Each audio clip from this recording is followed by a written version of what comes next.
Bonjour, bon lundi à tous, mesdames, messieurs. C'est la revue des grandes unes avec la presse que vous aurez à lire. Disponible en kiosque ce matin. La Nouvelle Expression parle de manifestations publiques, panique dans le sérail. C'est le grand titre proposé par le tabloïd. Et là, le journal explique que les gouverneurs de 2 régions ont pris le même jour, 11 septembre 2020, comme par hasard, des arrêtés interdisant les manifestations publiques dans leur ressort de commandement, en prévision donc des prochaines semaines qui s'annoncent bien agitées au Cameroun. Vive réaction du député de Vouri-Est, Jean-Michel Nutieux, à lire dans le dossier de la page 2 à la page 3 du journal. Le journal parle également du bras de fer. Le MRC maintient ses marches. Des autorités ont d'ailleurs pris des décisions pour interdire les manifestations. Cette mesure n'émeut pas le parti qui annonce d'ailleurs des protestations. En page 2 de ce numéro, on parle également de lutte nationaliste avec Remember Oumniobé, figure emblématique de la lutte nationaliste pour l'indépendance et même la réunification. Ruben Oumniobé demeure immortel. Quant au salut d'ailleurs, le héros, c'est en page 5 du journal qui parle aussi de montée de l'insécurité à Tchang dans la région de l'Est Cameroun. La multiplication des cas de cambriolage, de vol, d'agression, de meurtre et a fait d'en perdre le sommeil aux habitants de cette partie du pays. Et on s'intéresse à l'UPC. Balaguel Nkot est donc le secrétaire général. Dans un communiqué rendu public, le consortium des conseils du parti de Crabe informe que Balaguel Nkot demeure le secrétaire général de l'Union des populations du Cameroun. C'est à lire en page 5 du journal, qui parle aussi de rentrée scolaire au rythme du Covid-19. La pandémie a donc imposé une nouvelle donne à laquelle s'adapte d'ailleurs l'école. Évocation à découvrir en page 6 et 7 du journal La Nouvelle Expression de ce matin. L'autre journal disponible en kiosque, c'est bien entendu le journal Le Messager qui parle de l'Agence de régulation des télécommunications. Le calme après la tempête, c'est une question que se pose le tabloïd. Passer les manœuvres souterraines prétend donc des velléités, des tensions entre le directeur général et la PCA, l'Agence de régulation des télécommunications, à l'épreuve donc des chantiers de la bonne gouvernance. C'est à page 3 du journal. Le journal qui parle également des Bamungum, du Rififi à la chefferie, en page 10. Droit de pension, Germaine Naïdio, maître Liscom, écrit donc à Chantal Biya. L'avocate implore la première dame d'intervenir et notamment de faciliter le paiement de ces droits bloqués depuis plusieurs années. C'est à lire en page 11 du journal Le Messager, disponible en kiosque ce matin. Et puis le journal Entrepreneur s'intéresse également aux affaires, avec notamment l'emprunt pour des entreprises. Difficile justement pour ces entreprises de pouvoir joindre les deux bouts. Il y a donc une nouvelle méthode qui permettra justement à ces entreprises d'avoir le vent en poupe et pouvoir gérer les affaires. C'est la grande une du journal qui parle également de l'inondation à Douala, avec le Vouri qui a subi d'ailleurs des aménagements urbains. Et son lit a donc été rétréci, donc il subit l'effet en entonnoir, qui est donc aujourd'hui incapable d'encaisser toutes les eaux de pluie qui viennent justement des bassins versants. Et si c'est pendant la marée haute, le phénomène le reflux donc entraîne la submersion des ponts. C'est ce que le journal propose également ce matin. Le journal s'intéresse à autre chose que je vous invite à lire si vous faites un tour en kiosque ce premier jour de la semaine. La presse est donc disponible en kiosque ce matin avec d'autres tabloïds que vous aurez à lire aussi. Il y a notamment le journal L'Indépendant qui parle notamment des réunions et manifestations publiques. Veto à Yaoundé, c'est le titre proposé par le journal, pour dire que le gouverneur de la région du centre a proscrit donc le 11 septembre dernier toute réunion et toute manifestation publique non déclarée jusqu'à nouvel ordre. C'est le journal qui le dit. Document intégral donc de l'arrêté de Nasseri Paul Biya et analyse de la rédaction à découvrir de la page 2 à la page 3. Et Maître Yono Black de dire que maintenant, comme Moïse, c'est le journal qu'il propose également ce matin, vous aurez l'occasion de lire. Le journal Émergence parle plutôt de marche du MRC du 22 septembre prochain. Le régime panique, c'est le journal qui le dit, avec les enjeux qui sont donc colossaux. Analyse à découvrir en page 5 du journal. Le journal a d'autres informations parlant des régionales au RDPC. Paul Biya verrouille le processus d'investiture. Autant d'actualités à découvrir dans le journal Émergence ce matin. Le quotidien Le Jour parle également des maîtres à l'ISCOM à Chantal Biya. Il faut payer la pension de Germaine Aïdjo. C'est ce qu'elle dit également dans le journal ce matin, qui parle également des inscriptions avec les parents qui traînent encore le pas parce que, faute de moyens financiers, c'est ce que le journal propose également. Autant d'actualités à découvrir dans le même journal, le quotidien Le Jour de ce jour. Et puis, intégration par les crises anglophones au Cameroun, la bataille des Bamenda, le cru et le cuit américain. C'est à lire dans le journal. D'autres informations sont contenues dans le même numéro disponible en kiosque parlant de vacances sans sida et sans Covid-19.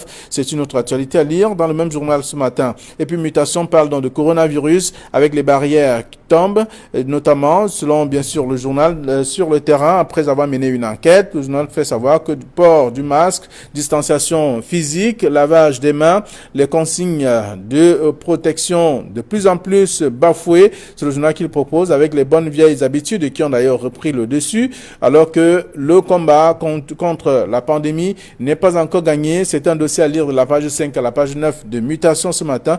Mutation a d'autres informations que je vous invite à lire aussi. Le journal Le Soir hebdomadaire parle des régionales guerres, des tranchées dans le RDPC, tout un dossier à lire dans le journal et d'autres informations à découvrir dans le numéro disponible en kiosque ce matin. Et puis l'Œil du Sahel parle donc d'insécurité. Boko Haram fait 12 morts dans l'extrême nord. C'est un dossier à lire ce matin dans le journal. Le même journal parle également du poisson frais qui est donc introuvable sur les étals à Yagua, c'est toujours dans le septentrion. C'est dans le journal L'Œil du Sahel ce matin. Le journal Cameroun Tribune parle de colloque sur les 60 ans d'indépendance. Paul Biya invité. C'est le journal qui propose également cette actualité. C'est la grande une du journal ce matin. Vous aurez à lire aussi, à lire d'autres informations. Taux de réussite en baisse pour ce qui est du baccalauréat général. C'est dans Cameroun Tribune de ce matin. Et puis Repère parle donc du RDPC, le temps des marchandages au sein du parti au pouvoir. À ce moment où l'on devrait donc procéder au choix donc des candidats pour les régionales. C'est dans le journal Repère de ce matin qu'il y a d'autres informations aussi. Le journal Le Financier d'Afrique parle de management. Guerre ouverte donc entre le directeur général et le directeur général adjoint des Cameco. C'est à lire, on voit bien, la guerre épistolaire entre les deux personnalités. Que se passe-t-il concrètement? C'est à découvrir dans le journal disponible en kiosque ce matin. L'autre journal, c'est le journal Économie qui parle de programme spécial, une conjoncture économique préoccupante à l'extrême nord. C'est dans le numéro disponible en kiosque ce matin. Le journal nous apprend qu'il y a justement le gouvernement qui se penche donc enfin sur les problèmes de développement dans cette région après avoir mis l'accent sur les questions sécuritaires donc depuis le déclenchement de la crise de Boko Haram. C'est à lire en page 3 du journal et d'autres informations dans le journal L'économie disponible en kiosque ce matin. Le journal L'Équation qui est en kiosque s'intéresse également à l'actualité avec l'honorable docteur Maître Fosso Fossine. Et donc ces politiciens égoïstes veulent donc vous utiliser comme du bétail, parlant notamment de ce renouvellement des personnalités qui doivent donc prendre part à cette élection régionale. C'est à lire dans le journal ce matin et d'autres informations aussi dans le même numéro disponible en kiosque. Voilà ce que la presse nous propose, ce que nous avons reçu à notre rédaction ce lundi matin. Thierry Ngapé, bonjour et bienvenue. Bonjour Flavien Dongo, merci. Bonjour à Bernard Batana, bonjour également aux téléspectateurs de la revue des Grandes Unes.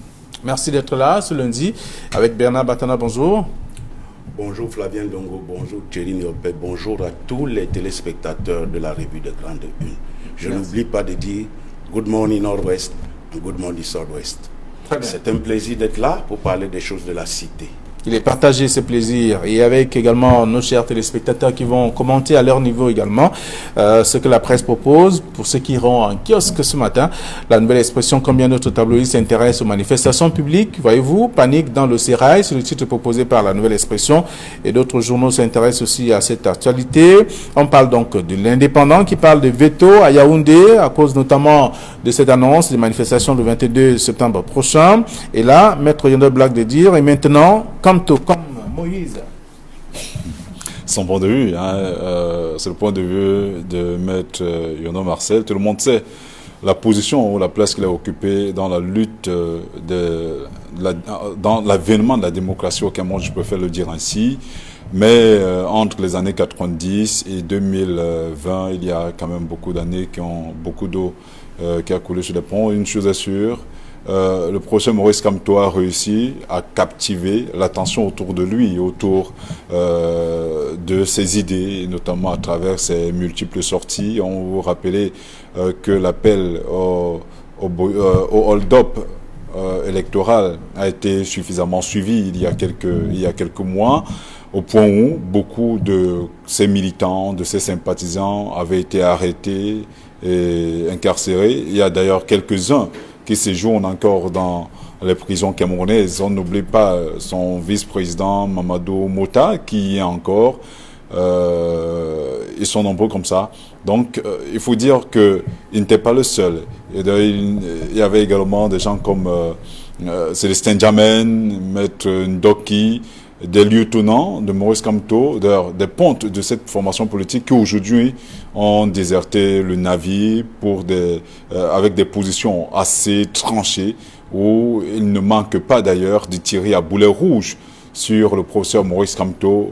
Peut-être vous n'avez pas évoqué le cas de Paul Requigné, qui est également revenu là-dessus pour tenser vers l'annonce des manifestations. Effectivement, pour tenser le professeur Maurice Kamto. C'est pour dire justement que il avait déjà fait cela, et au sortir de là, beaucoup de ses lieutenants ont déserté, ont délaissé le navire.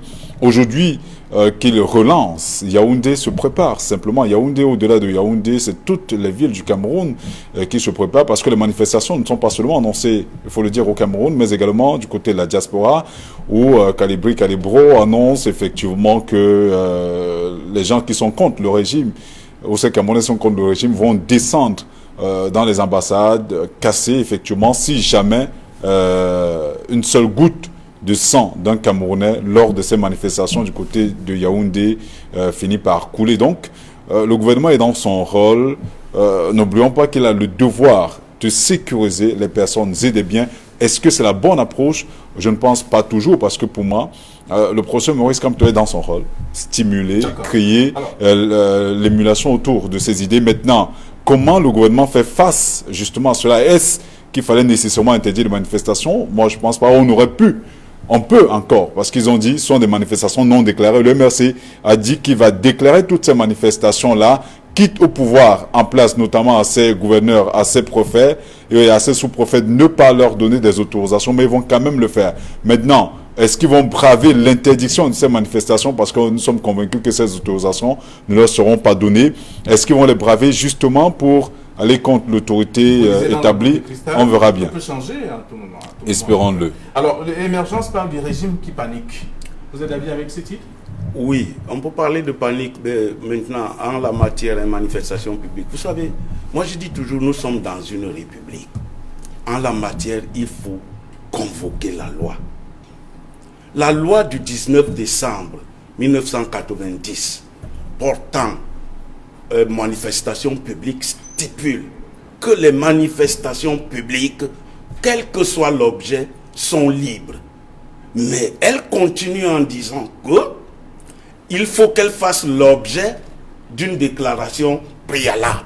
Le problème, ce n'est pas les manifestations publiques. C'est l'interprétation que le sous-préfet, que le gouverneur en fait. Maintenant, l'esprit veut que la manifestation publique soit autorisée. Les partis politiques, en tant que tels, participent à la manifestation de la démocratie dans un pays. Et ces manifestations passent par les manifestations publiques. Maintenant, il revient au pouvoir public d'encadrer ces manifestations. C'est de cela qu'il est question. C'est d'autant plus que lorsqu'on demande, on fait une déclaration de manifestation, on donne l'itinéraire, le temps. Moi, je crois que c'est assez suffisant pour que les pouvoirs publics puissent encadrer les manifestations. Et vous voulez nous rappeler que nous sommes sous le régime déclaratif, c'est ça? Oui, bien sûr. Bien sûr. Hein? Il faut que les pouvoirs publics, parce que c'est des avancées démocratiques. Les manifestations, c'est une expression de la démocratie dans un pays. On ne peut pas interdire une expression, parce que le fait d'interdire même crée un problème. Bon, maintenant, les gouverneurs ont dit que les manifestations sont désormais interdites si elles ne sont pas au préalable déclarées. Voilà. Maintenant, cela veut dire que désormais, les cortèges funèbres vont demander la déclaration, vont demander l'autorisation du sous-préfet. Pour faire les funérailles, on va demander l'autorisation du sous-préfet. Pour faire le mariage, on va demander l'autorisation du sous-préfet. Moi, je pense que ce qui est important, ce qui est important, c'est l'encadrement. Parce que lorsqu'on encadre, on encadre une manifestation et les pouvoirs publics, c'est leur rôle. Nous avons des forces de défense qui sont là, faites pour cela, pour encadrer les manifestations. Il ne s'agit pas dans un régime, dans une république. Une république ne s'accorde pas avec des interdictions de manifestations publiques. D'accord. En tout cas, le journal Repère, j'allais dire Émergence, parle donc du régime qui panique, parlant des marches du MRC du 22 septembre prochain. Il est simplement question, et le MRC annonce, vous l'avez dit, et c'est ce qui est d'ailleurs contenu dans la plupart des tabloïds, que les responsables vont déclarer les différentes manifestations et voir quel sera donc le résultat. Oui, ben, ils vont déclarer. Bon, le sous-préfet du coin va trouver un moyen de dire que c'est un trouble à l'ordre public. Moi, je pense que il ne faut pas faire deux poids, deux mesures. Parce que lorsque c'est le parti au pouvoir qui fait une déclaration, il n'y a jamais eu menace à l'ordre public. Il n'y a jamais eu trouble à l'ordre public. Autant on peut demander aux manifestants, aux militants de parti au pouvoir de manifester, autant on doit demander aux militants de partis de l'opposition de manifester. Les instruments de la démocratie doivent être équitables pour tout le monde dans une république. Alors, les autorités administratives disent qu'il ne faut pas perturber le déroulement de ce scrutin. Vous pouvez manifester sans perturber le déroulement du scrutin. C'est possible aussi. Le scrutin, c'est programmé, en fait, la date du scrutin, au-delà de tout, de l'organisation même de ce scrutin, est prévue pour le 6 décembre. Mais entre le 6 décembre et le 22 septembre, je crois que le fossé est assez important. Donc, mais entre-temps, le MRC aurait déjà mis en exécution sa volonté de manifester contre l'organisation de ces élections régionales. Il faut maintenant dire que les gens se questionnent si le MRC avait en principe l'opportunité est partie prenante de ces régionales-là. Non. Il est clair que n'ayant pas de conseiller municipal, le MRC est parti pour n'avoir aucun conseiller régional. Donc, c'est comme si... Alors, il n'y a pas que le MRC, il y a également le SDF. Il y a le SDF. C'est comme si, en fait, une équipe qui a été éliminée en demi-finale demandait à ce que la finale ne se joue pas parce qu'elle n'est pas contre. Parce qu'elle est contre le fait que l'arbitrage sera mal géré au niveau de l'organisation même de cette finale. En fait, c'est à peu près le décor que l'on peut observer autour de ce qui se passe. Si j'avais été à la place de ces gouvernants-là, je l'ai dit, Bernard l'a dit tout à l'heure, on aurait pu trouver une autre solution. Et cela nous permettrait quand même de comprendre quelle est la capacité de mobilisation du MRC. Parce que, à force d'interdire ces manifestations-là, Bernard l'a dit tout à l'heure, si ce sont les manifestations du parti au pouvoir, elles sont autorisées de manière systématique. Mais Bernard, en même temps, on peut questionner les antécédents. Tout le monde sait que la dernière manifestation du mouvement pour la renaissance du Cameroun a donné lieu à des échauffourées au sein du corps social, au-delà du Cameroun, mais également beaucoup d'ambassades hors du Cameroun ont été saccagées, ce qui a amené le gouvernement à sortir des centaines de millions de francs CFA pour les remettre à jour. Beaucoup de Camerounais ont perdu leurs documents administratifs dans ces différents pays-là. Maintenant, ces mêmes gens disent qu'ils vont remettre cela. C'est la raison pour laquelle le ministre des Relations extérieures, le jeune Bélan Bella, a demandé à sécuriser davantage ces ambassades-là pour éviter justement que l'on revive ce qu'on a vécu il y a quelques mois. Alors, donc ça épouse ici le titre du journal Émergence. Oui, non, ce n'est pas une panique. Le régime panique. Non, du tout. Le régime est dans son droit. Il a le devoir de protéger, d'assurer la protection des hommes et des biens.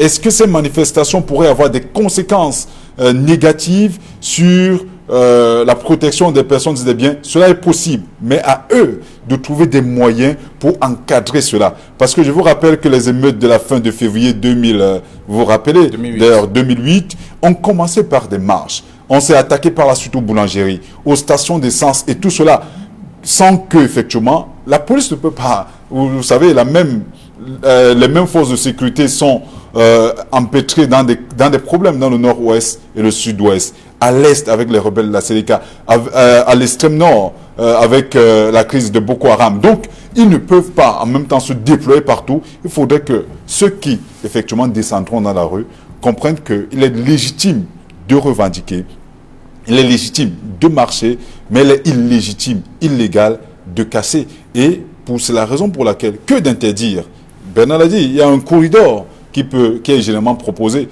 S'ils ne peuvent pas, s'ils trouvent que le corridor n'est pas indiqué, on peut le déplacer, mais pas interdire définitivement. Parce qu'interdire peut créer d'autres situations de remous, de bras de fer, au point où on pourrait vivre ce qu'on a vécu il y a quelques mois encore. Alors, à côté des titres qui sont proposés, parlant justement de ce régime, Émergence qui parle du régime qui panique, il y a la nouvelle expression dans la grande une qui parle de panique dans le sérail, et le bras de fer est maintenu, en tout cas pour ce qui est du MRC qui maintient justement ses marches, malgré tout cela. Et vous savez, les partis politiques, les déclarations d'un parti politique ont aussi cet avantage de soulever les opinions, de soulever le grand peuple.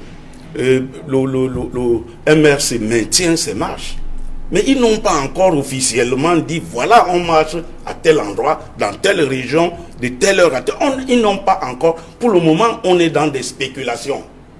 Et justement, cela rejoint le titre, le régime panique. Mais le régime panique, pourquoi? Le MRC n'a pas encore fait une déclaration de manifestation. Ils disent que nous allons manifester. Ça, c'est une déclaration d'un parti politique. Dans les faits, est-ce qu'il y a eu une déclaration physique, formelle? On ne devrait pas prendre ça au sérieux, selon vous? Mais pour le moment, il n'y a encore rien de formel. Ce n'est qu'une déclaration d'un parti politique. Quand un parti politique dit que nous allons goudronner les routes lors d'une campagne électorale, après, quand ils n'ont pas goudronné, vous faites comment? Vous l'amenez au commissariat? Oh, mais non, c'est Vous pas... Non, moi je dis oui, mais c'est de ça qu'il est question. Ils ont dit nous allons manifester. Jusqu'à présent, ils n'ont pas encore dit nous allons manifester à tel endroit, tel jour, pour qu'on dise que bon voilà, les choses deviennent concrètes. Mais il faut monter l'adrénaline et ils réussissent. Parce que ça a un effet d'annonce et tout le peuple, oui, ils disent qu'ils vont manifester. Ici, il ne faut pas manifester. Le gouverneur sort. Le gouverneur du littoral sort. Le gouverneur du centre sort. Et les autres gouverneurs, ils font comment? Ils sont dans leur rôle. Oui, tous les gouverneurs qui devaient sortir pour dire il n'y a pas de manifestation ici. Vous savez où est-ce que le MRC va manifester? Pour le moment, on ne sait pas. Bernard, je vous assure, hein, là, c'est la presse qui a mis en exergue les deux gouverneurs. Mais je vous rappelle qu'aujourd'hui, la presse écrite, je préfère le préciser, vient quelque peu en retard très souvent à cause des nouvelles techniques de l'information et de la communication. Tout va vite, les réseaux sociaux sont là. Si vous écoutez, aujourd'hui on ne peut pas seulement se contenter de la presse écrite, encore moins de la télévision. Si vous vous contentez également de ce qui est de ce qui fait florès dans les réseaux sociaux, vous vous rendrez compte que dans les 10 régions, effectivement, tout est programmé.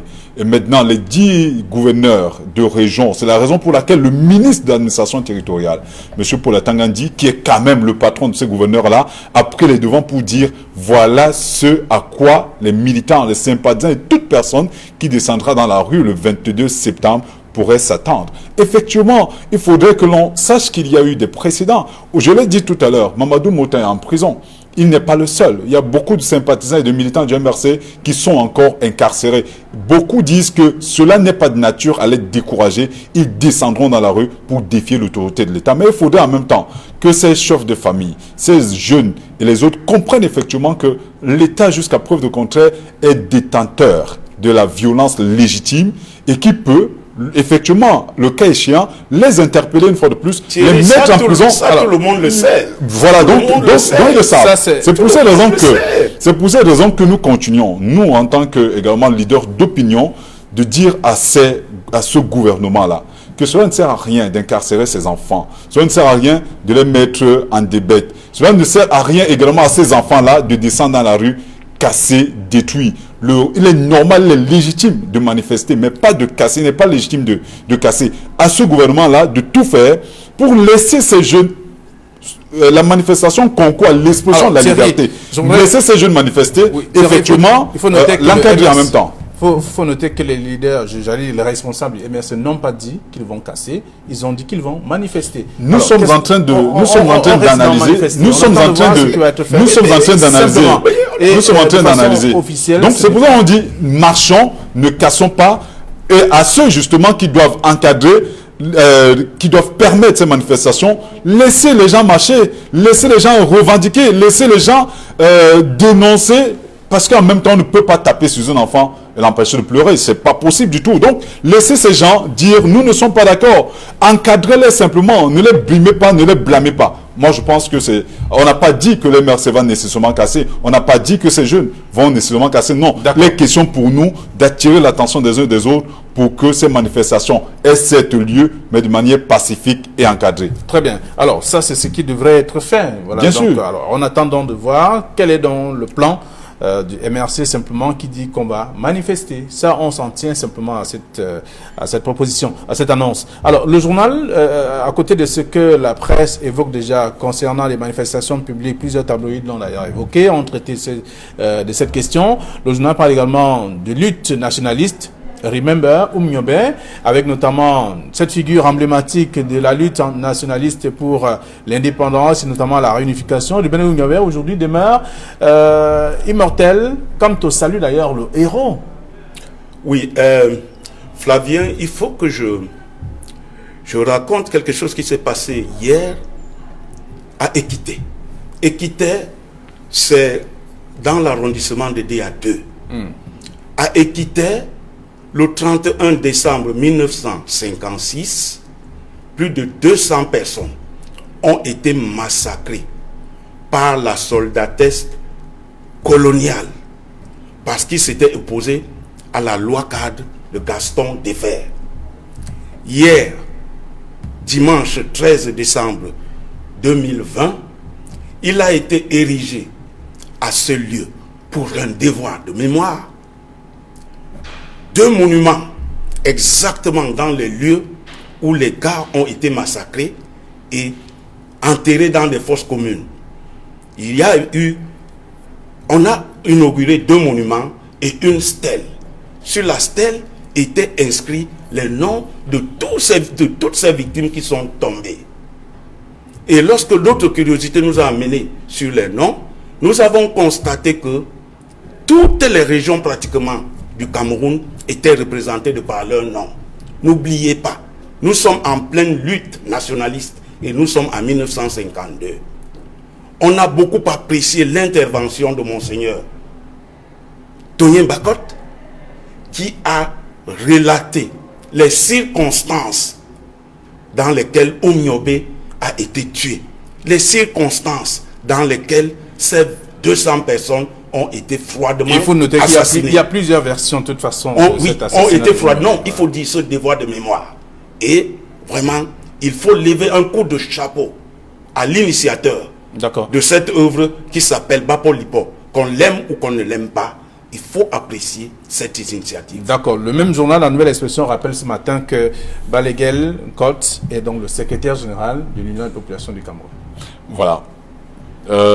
J'apprécie la dithyrambe de Bernard Batan autour de ce devoir de mémoire. Il faut dire quand même qu'il y a beaucoup de Camerounais qui ont perdu leur vie pour que le Cameroun soit indépendant aujourd'hui. Même comme on dit que cette indépendance est politique et non économique, il y a beaucoup de Camerounais qui continuent de donner de leur vie justement pour que les libertés avancent, évoluent. C'est la raison pour laquelle on parlait tout à l'heure, Dieu merci, avec ses marches. Mais à côté de cela, ce devoir de mémoire, malheureusement, pour ceux qui se font appeler des héritiers de l'âme immortelle du peuple camerounais n'est malheureusement, ou est malheureusement mal suivi. Aujourd'hui, il y a des UPC qui se bagarrent au quotidien.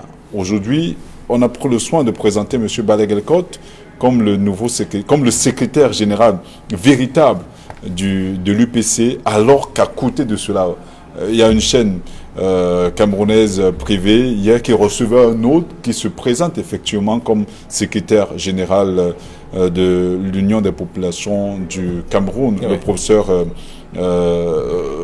oh là là, son nom vient de sortir de ma tête, mais toujours est-il qu'il y a ces batailles feutrées, ces batailles à fleurin moucheté qui ne permettent toujours pas de mettre en exergue ce combat patriotique de ces nationalistes qui ont donné de leur vie pour que le Cameroun devienne ce qu'il est aujourd'hui. Il faudrait en même temps, et ça c'est un devoir de mémoire, que le gouvernement accompagne cela. On parlait de la stèle, mais regardez dans quel état se trouve la famille, la tombe même de Robert Myobe et les autres, Wandi et les autres. Regardez quelle est l'avenir qu'on a accordé à la progéniture de ces martyrs-là. Pas grand-chose. C'est vrai que le fils de Robert Myobe a été reçu il y a quelques années encore par le président de la République, mais qu'est-ce qui a été fait au-delà de toute chose? Il faudrait qu'on aille au-delà. Il faudrait que même au niveau de nos écoles, que ce devoir de mémoire soit accentué, soit pérennisé, et qu'on ne retrouve plus dans nos livres d'histoire l'histoire de la Deuxième Guerre mondiale, mais qu'on parle plutôt du nationalisme camerounais. Très bien. Alors, les lecteurs vont lire ce que la nouvelle expression a proposé comme dossier, comme traitement, cette autre actualité parlant de ce rappel des mémoires, justement, Myobe, avec cette figure emblématique de la lutte nationaliste pour notamment l'indépendance et la réunification.